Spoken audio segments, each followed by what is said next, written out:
반드시 이기는 전쟁이라는 제목으로 여러분과 말씀을 좀 나누려고 합니다. 여러분, 사랑하는 가스펠교회 성도 여러분, 저하고 이제 아이 컨택을 좀 하시고,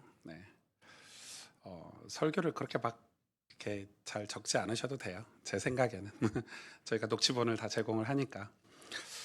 여러분 한 주간 평안하셨어요? 평안이 뭐죠? 샬롬인데 여러분 평안하셨습니까? 실제로 평안하셨나요?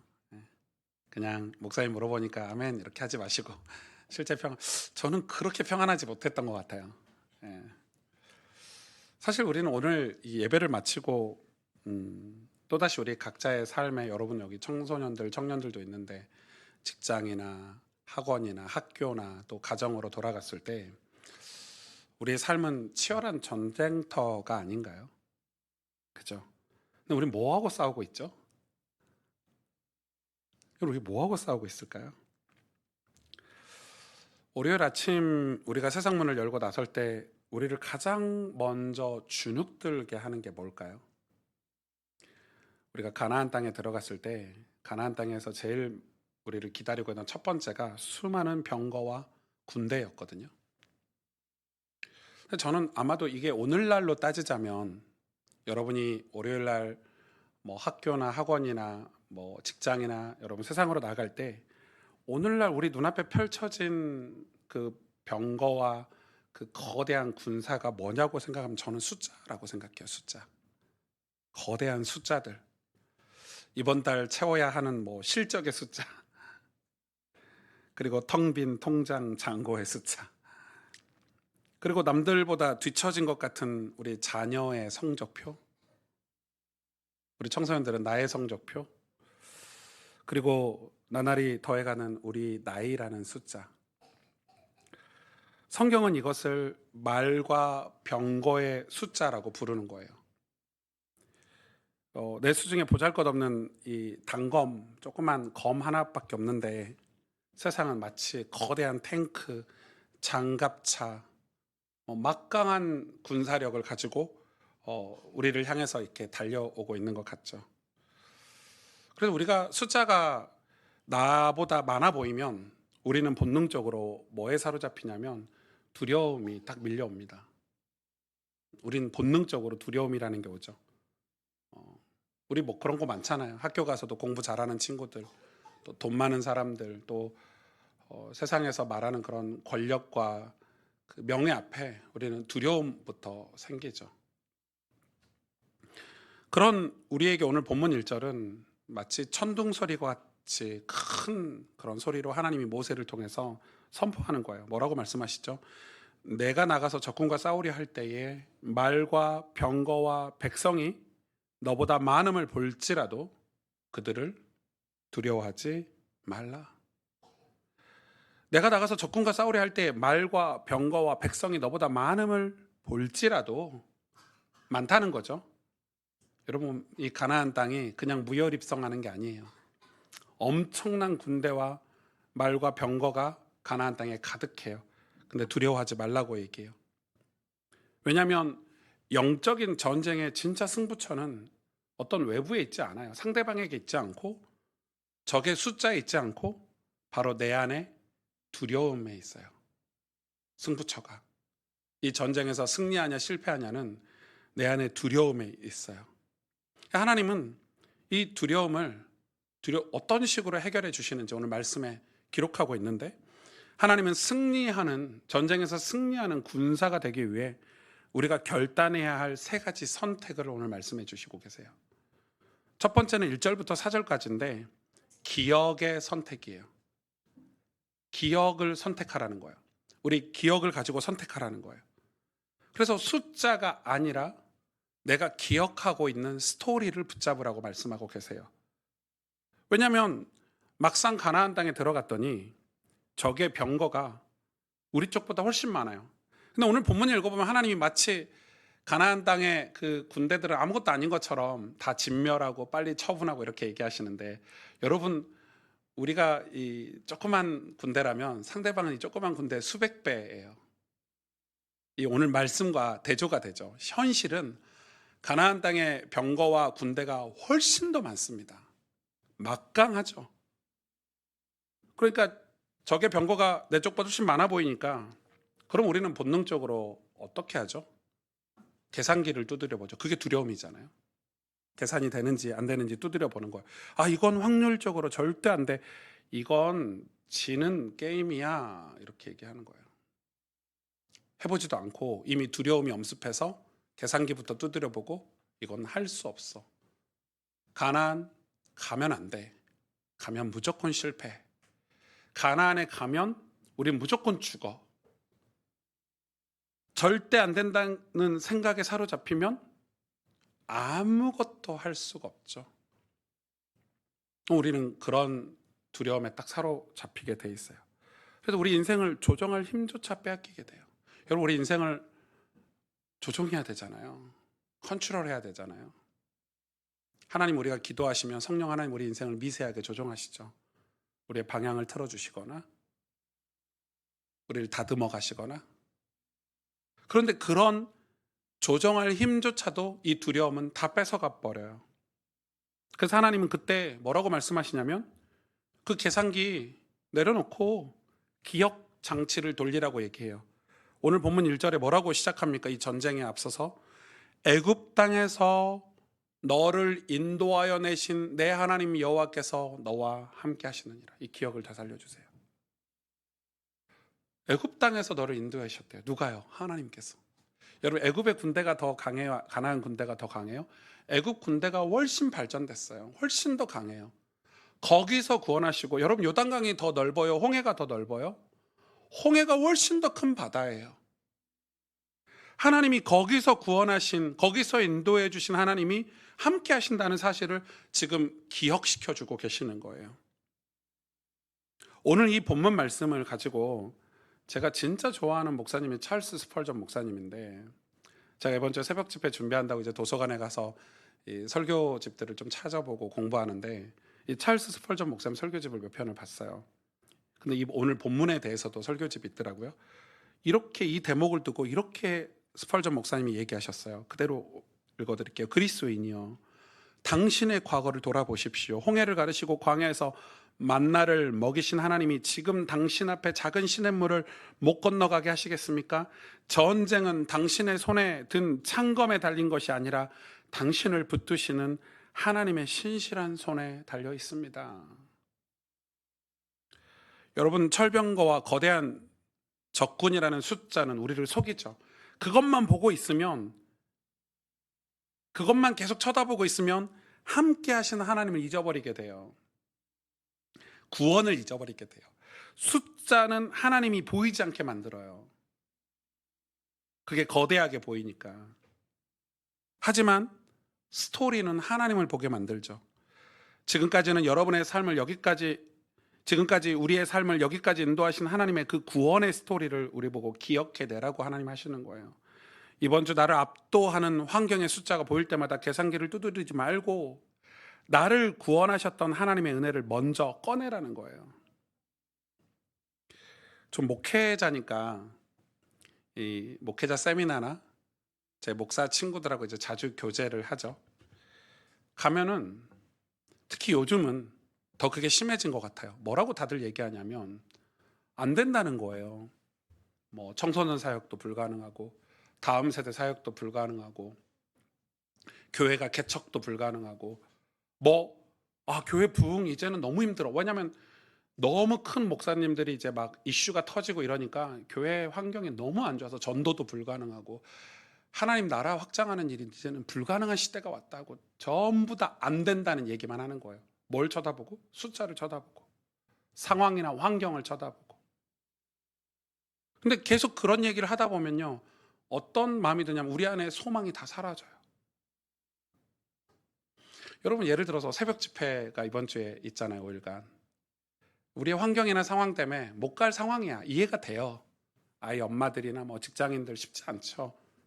그런데 아예 안 가고 하루라도 가야지, 어떻게 해서든지 내가 하루라도 갈 거야 하고는 완전히 천지 차이죠. 그 잠깐의 인생을 미세하게나마 조정하면요, 우리 인생은 길이 보이죠. 믿음의 도전을 하는 거예요.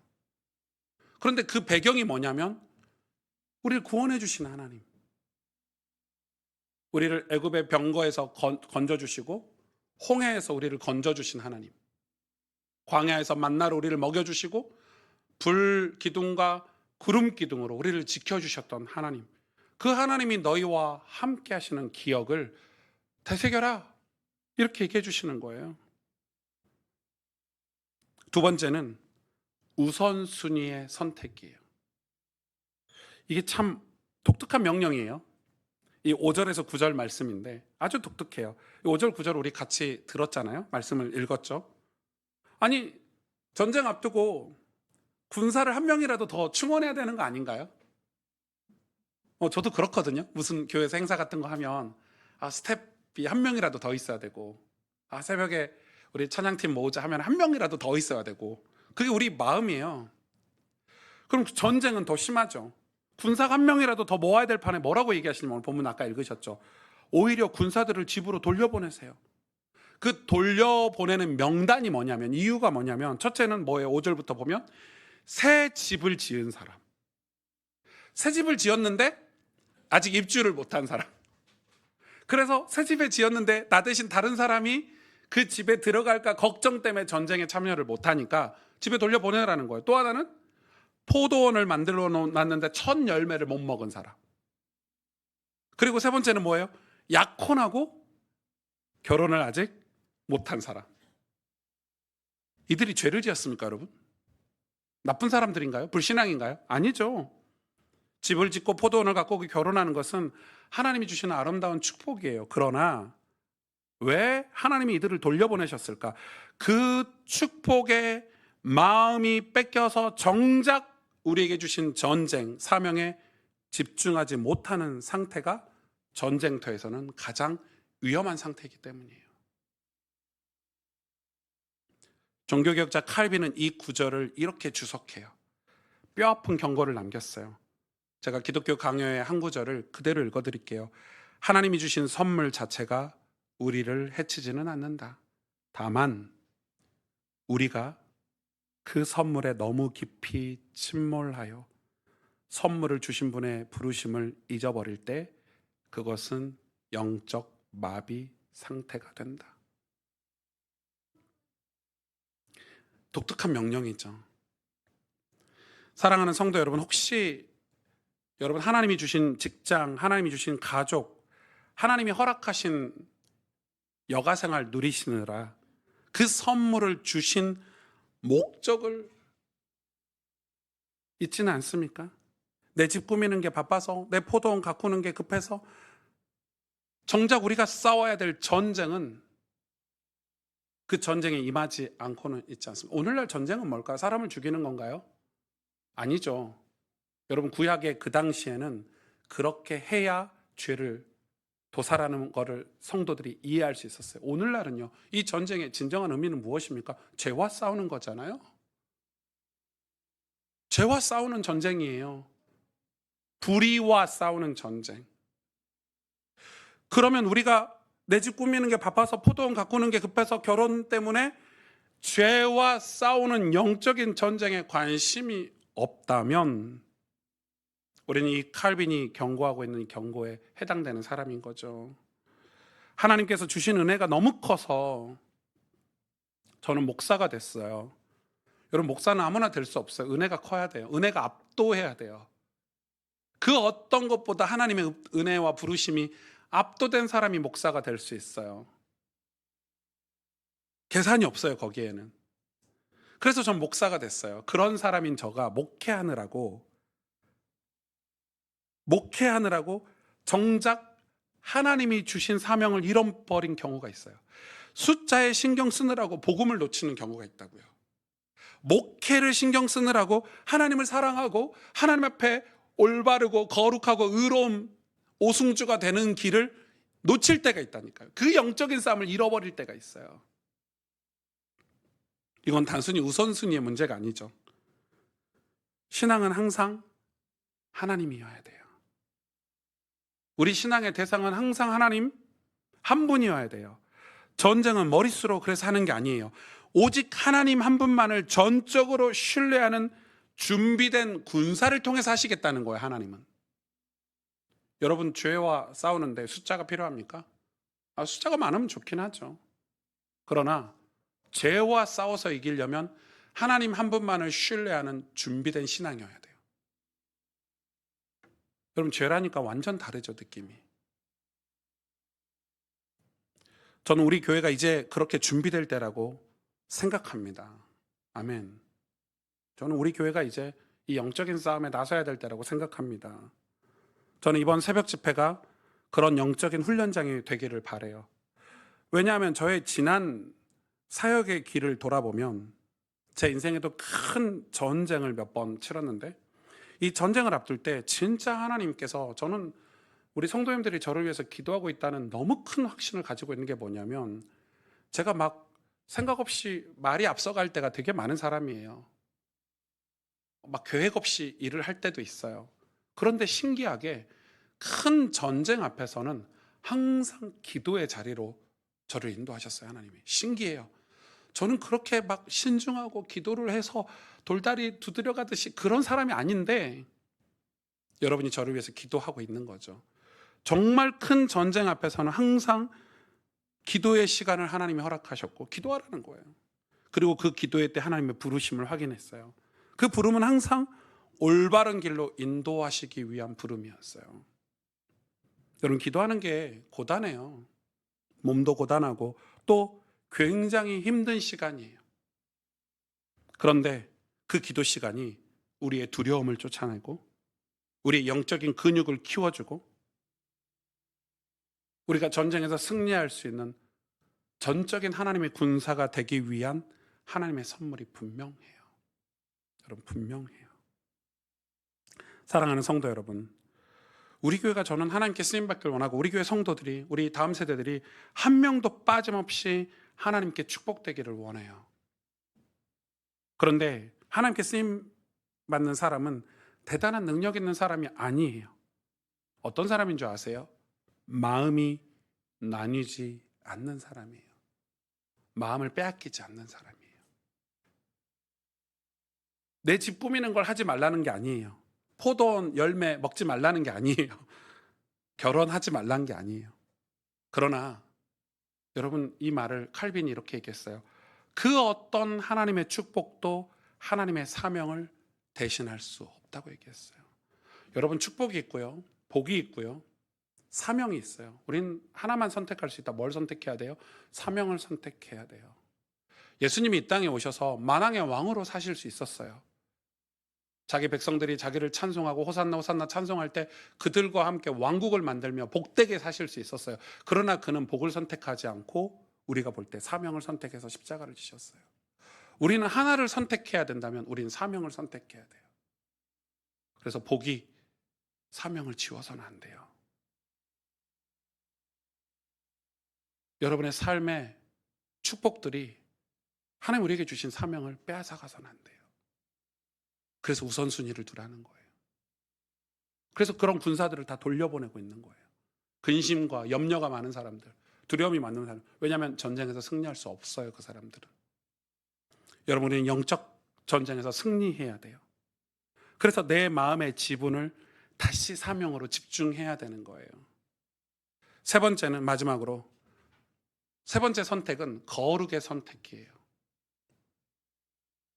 하나님은 전쟁 중에서 무엇을 진멸하고 무엇을 남길지 세밀하게 오늘 본문에 명령하셨는데, 여기서 우리는 하나님의 놀라운 그런 지혜를 발견해야 되고 또 분별할 수 있어야 돼요. 여기서부터 좀 어려워요, 여러분. 잘 들으셔야 돼요. 오늘 본문 19절 20절을 같이 읽어볼까요? 시작. 그 성읍의 수목을 베어내지 말라. 이는 너희가 먹을 것이 됨이니 찍지 말라. 그리고 20절에 다만 과목이 아닌 수목은 찍어내어 너희와 싸우는 그 성읍을 치는 성을 쌓는 도구로 쓸지니라. 여러분 성경하고 저하고 좀 다르죠? 네, 제가 직독직역한 걸 넣어가지고. 자, 여기서 두 가지 얘기를 하셨어요. 하나는 과일 맺는 과목, 열매 맺는 과일 맺는 과목은 뭐 하라고요? 그대로 살려두래요. 그리고 수목이죠, 두 번째. 수목은 뭐예요? 과일을 안 맺는 모든 나무, 그 나무는 전쟁의 도구로 잘 사용하라는 거예요. 이걸 왜 써놓으셨을까 전쟁 중에? 궁금하지 않으세요? 저 너무 궁금해요, 이런 게. 왜 써놓으셨을까? 그리고 이 본문으로 정말 많은 믿음의 선배들이 설교를 하셨더라고요. 첫 번째는 여기선 두 가지 우리에게 지혜를 주는데, 첫 번째는 하나님은 생명의 근원은 끝까지 보호하시는 거예요. 사실 전쟁은 광기죠, 광기. 막 전쟁에 몰입하다 보면 다 도륙하고 죽이고 이런 전쟁이잖아요. 나무도 다 죽여버리고 과일도 다 죽여버리고 생명이 자라는 그 근원까지도 싹 죽여버릴 수 있거든요. 그러면 뭐가 없어요? 다음 세대가 살 수가 없어요. 다시 거기서 생명이 날 수가 없어요. 그래서 하나님은 전쟁의 광기 속에서도 먹을 것을 내는 과일나무를 손대지 말라고 하시는 거예요. 왜일까요? 전쟁이 끝난 후 그 땅에서 다시 살아갈 생존의 기반이기 때문이에요. 이게 무슨 의미가 있을까요? 오늘 영적으로 우리에게 해석을 하면, 영적 전쟁을 한다면서 내 삶의 기본적인 도리, 가족 간의 사랑, 성도로서의 인격이라는 생명나무까지 베어버려서는 안 된다는 거예요. 우리는 종종 나는 영적 전쟁이라는 명분 아래 정작 소중히 가꿔야 될 일상의 관계와 생명의 열매들을 파괴하는 경우가 너무 많아요. 우리 교회 진짜 예전에 오전 예배 드리고 가신 집사님이신데, 진짜 예전에 저희 교회를 이제 처음 오신 거예요. 그리고 어린 아이를 데리고 오셨어요. 둘이. 남편은 예수님 믿지 아니 남편은 교회를 안 올 때니까. 근데 사실 어린 아이를 데리고 우리 교회로 올 이유가 없어요. 우리 교회가 뭐 주일학교가 잘 돼 있는 것도 아니고 뭘 이 프로그램이 잘 돼 있는 게 아니니까. 근데 오셨어요. 오셔서 이제 목양실에 와서 평일날 오셔서 이제 우리 교회 설교를 계속 듣다가 오신 분인데, 오셔서 이제 우리 교회로 오고 싶다. 근데 목사님께 몇 가지 확인하고 교회를 등록하겠다. 뭐 이런 식인 거죠. 오셨는데 이제 저보고 물어보는 거예요. 대화를 하다가, 목사님 우리 교회 아니 가스펠 교회는 평일에 모임이 없나요? 이렇게 물어봤어요. 그래서 제가 없긴요, 있어요. 그리고 뒤에 자신감 있게 말 못하고 많이는 없어요. 이렇게 얘기를 했죠. 근데 사실 제 목회 철학이기도 한데, 저는 이렇게 말씀드려서 그분에게, 우리 주일날 은혜 진짜 많이 받고 평일에는 주어진 삶에서 말씀을 실천하고 순종하며 살길 애쓰고 있는 교회입니다. 그렇게 말씀드렸더니 저를 빤히 쳐다보시더라고요. 그 빤히 쳐다보는 눈동자를 잊을 수가 없어요, 그날을. 그러면서 그분이 갑자기 얘기를 하는 거예요. 사실 이 아이를 낳기 전에 제가 열심히 사역하는 사역자였는데, 아이 낳고 나서 사역을 못하니까 교회 갈 때마다 죄인 같았다고.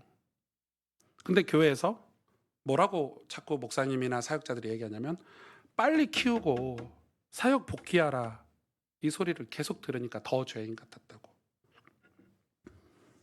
그래서 제가 그랬어요. 여러분, 사람마다 때가 있죠. 청소년 시기, 주일학교 시기, 다 때가 있어요. 청년의 시기. 우리 청년들은 교회를 위해서 헌신하는 게 맞아요. 그러면서 신앙을 배우고 교회를 배우죠. 그러나 아이를 낳았다. 그건 공백 기간인가요? 아니죠. 그 아이를 내가 기도하고 은혜를 받아서 믿음으로 아이를 키우는 것, 그것도 사역이에요. 그게 하나님의 때예요. 그게 왜 공백기입니까, 사역에? 성도님 우시더라고요. 그때 이유를 잘 몰랐어요. 우리가 내일부터 5일간 새벽 집회를 해요. 여러분 잘 들어보세요. 새벽 집회 왜 하죠? 왜 하는 것 같으세요? 새벽 집회를 성공시키기 위해서? 우리 가스펠교회 새벽 집회 브랜드 만들기 위해서? 와, 새벽 집회 많이 모였네? 이번 새벽 집회 성공했네? 이거 하려고? 아니요, 저 관심 없어요. 죄송한데. 새벽 집회 우리 성도들이 와서 기도하고 은혜 받아서 신앙의 진일보를 이루어서 믿음이 조금 더 자라서 가정을 믿음으로 더 잘 섬기고 내 삶에서 하나님의 이웃 은혜를 받아서 그 은혜를 받은 우리가 변화돼서 내 이웃에게 복음을 전하기 위함 아닌가요? 다시 말해, 내 삶의 죄를 잘라내고 은혜의 삶을 살기 위해서 새벽 집회를 하는 거 아닌가요? 그 목적을 잃어버려서는 안 돼요. 여러분, 돈을 벌어야죠. 돈을 버는 목적이 뭐예요, 여러분? 다 있으시죠? 행복하기 위해서. 내 자녀들을 더 행복하게 해주기 위해서 열심히 아빠들 일하시고 엄마들 일하시잖아요. 근데 돈이 목적이 되잖아요. 그럼 불행해져요. 돈 자체가 목적이 되면 불행해진다고요. 늘 비교하고. 돈의 목적이 있어야 돼요. 돈을 버는 목적이. 저는 요즘 오늘 말씀을 준비하면서 오늘 우리 교회 자화상, 교회가 교회를 위해서 있는 것 같아요.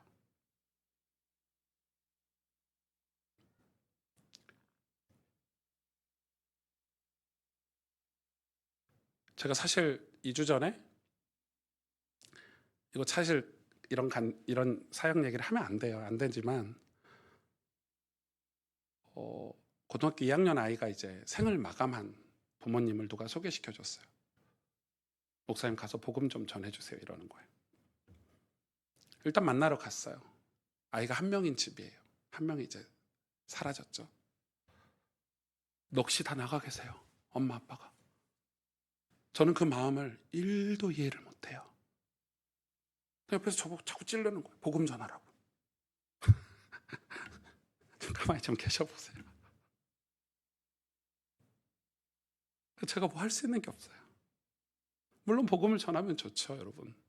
근데 같이 울어주는 거 말고 할 수 있는 게 없더라고요. 같이 펑펑 울고 왔어요. 꽃게 하나 드리고 왔어요. 아무것도 안 하고 왔어요. 아무것도 할 수가 없었어요. 그런데 그분이 또 전화가 왔어요. 혼자 오시라고. 다음에 그 옆에 분 말고 목사님 와서 기도해 주고 가시라고. 천주교 신자신데 저는 어젯밤에 잠을 못 잤어요. 요즘 교회들이 계속 데모하고 집회하잖아요. 이 동네에서 집회를 제법 많이 해요. 한 4시간을 찬송 부르고 북치고 장구치고 떠들고 이러는데 그 관심도 없어요. 저는 사실 정치에 그렇게 크게 관심 있지는 않거든요. 기도는 하지만. 저는 좀 우리 오늘날 교회가 너무 잘못되고 있다고 생각해요. 동성애, 우리가 기도해야 되죠. 그런데 제가 묻고 싶어요. 과연 동성애자를 한 번이라도 만나서 그들을 사랑해 봤냐?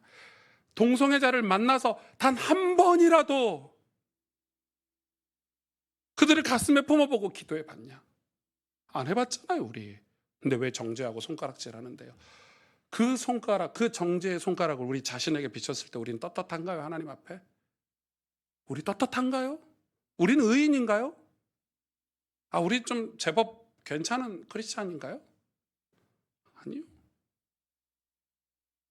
이제는 우리 안에 거룩함을 회복하고 의로움을 회복해서 우리의 사랑을 그들에게 흘려보내야 되는 교회로 바뀌어야 되는 거 아닌가요? 저는 우리 교회 그런 교회가 되고 싶어서 몸부림치고 있는 거예요. 그래서 제 목회가 약간 우유부단한 것 같아요. 길을 못 찾겠어서 전부 다 우리는 감사와 찬송도 달라야 돼요. 여러분, 오늘날 감사 찬송은 뭐예요? 세상은 망해가는데 우리 교회는 부흥하니까 우와 감사합니다. 세상은 가난한데 나는 잘 사니까 우와 감사합니다입니까? 시편 7편을 보면 다윗은 이렇게 감사를 했어요. 하나님의 의를 따라 감사한다고 그랬어요.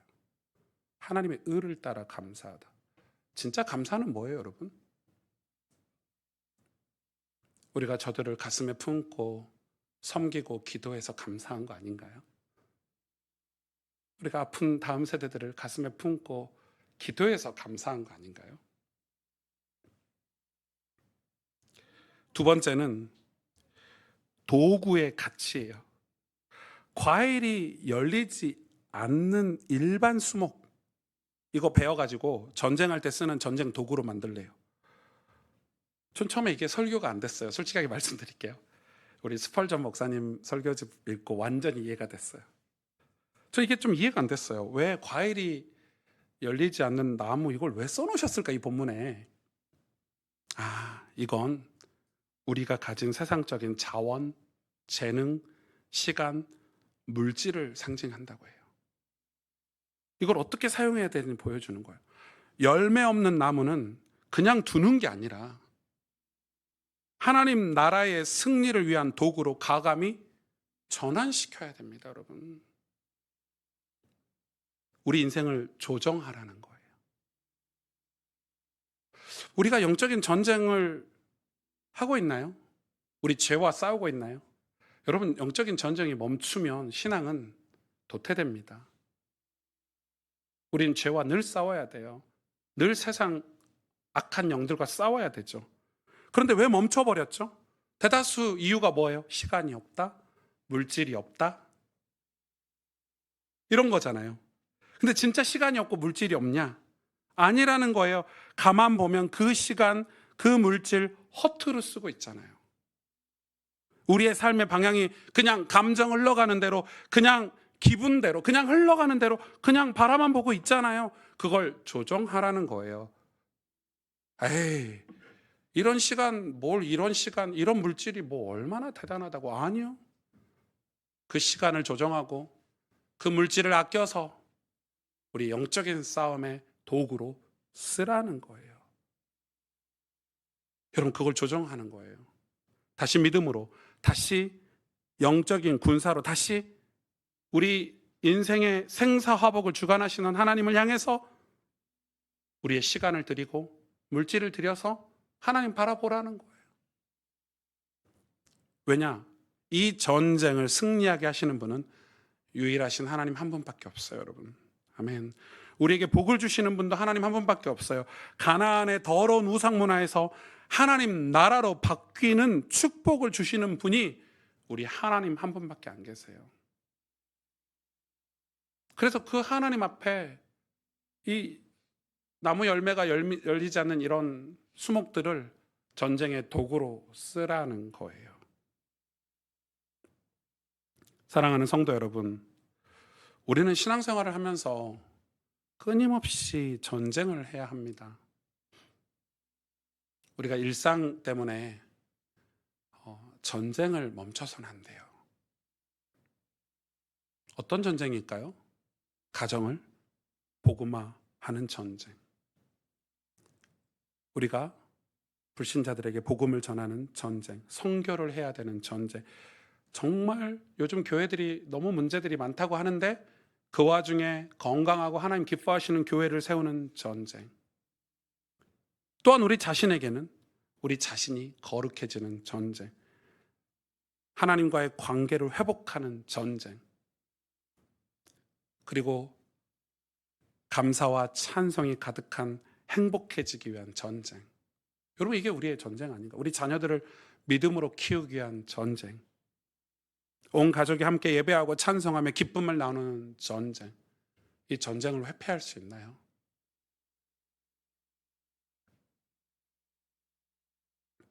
우리 청소년들은 공부가 중요하죠.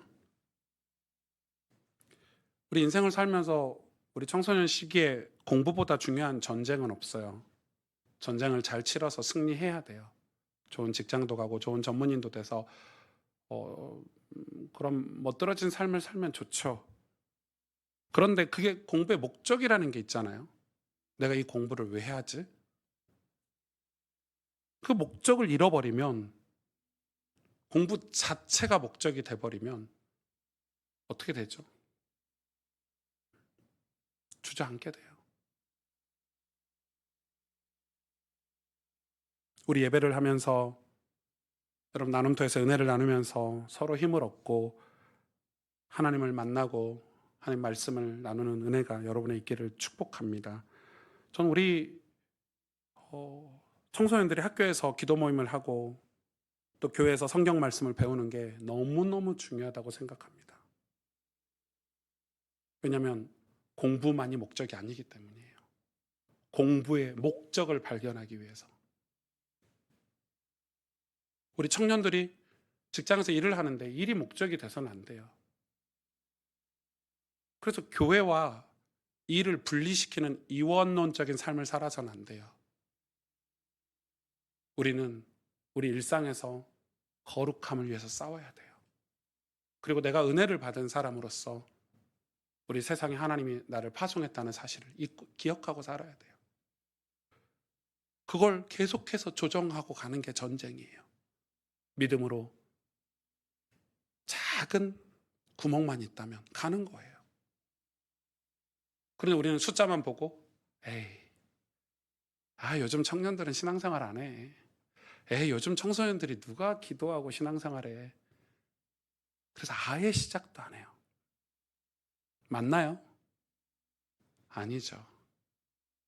그렇지 않습니다, 여러분. 신실한 믿음의 사람들을 하나님이 계속 세우고 계세요. 이번 주 새벽 집회가 우리 성도님들에게 말로 닿을 수 없는 힘을 얻는 시간이 될 거예요. 우리 다시, 저와 여러분이 다시금 전쟁을 주관하시는 하나님 앞에 서기를 원합니다. 다시금 하나님이 승리를 주시는 분이라는 사실을 이번 새벽 집회 때 확인하길 원합니다. 물론 낮에 졸겠죠. 100% 좁니다. 저도 막 운전할 때 꾸벅꾸벅 조니까 새벽 집회 있는 주에는 3시 반 이렇게 일어나야 되니까 저도 설교 준비하고 이렇게 하려면. 그러나 우리 영혼은 기뻐 뛸 거예요. 이 새벽 집회의 목적이 있기 때문에 여러분, 그런 주님을 우리가 함께 찬양하기를 원합니다. 함께 기도하겠습니다.